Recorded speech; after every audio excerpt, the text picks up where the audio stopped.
in dunia kanau nu kasupinu kasano isigo than kina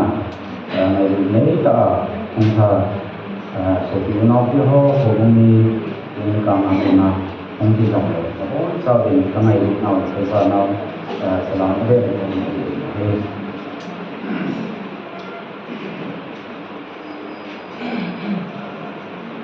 kapal ông holding cho amasa cái niềm vui anh sẽ akan kapal anh sẽ cho cái sống cái hạt hay những anh đã cái gì đó cái vùng địa rộng cái pan này rồi cái độ thề đồ họ mà sẽ phát sinh cho đi từ anh dùng đấy cái đồ mà hello đi muốn ai ở phát nhỉ aku dùng dulu cho phần kan bảo kalau review còn dùng dulu cho kamu hầu như mua hiện tiền cái thêm ra là ai ở đấy anh ấy người na sẽ đi cho kiểu thêm đấy ngày cũng hoa lòng nó cũng cái engine thì dòng đấy di lunggela ini umpa tu kan saya dok pau dok tu nawan ini video tu dia ni na ngai video pa dok seperti mana ni he ni upa ni na kong ho ni na he man phat kapan trong sa an sei ta ni man phat ke ni ke yang tadi ke man phat yang tidak ada kan ting apa tu kasupinu tanau he jo usa di kahibe pasal ni mulai ni kahibe mulai alin pean ino ya abana ni au he na au pen no na au thì cái hộ gia thì là các bạn sẽ gặp là hiện tiền abane jo kalau apa na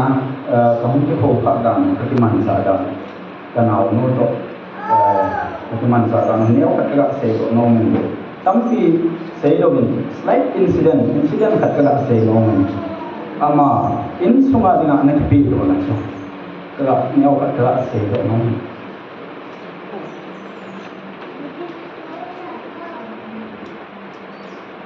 in sung ya se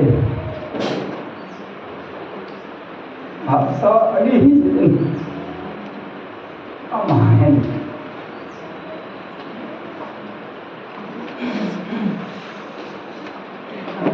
ini sungguh dia sakit ini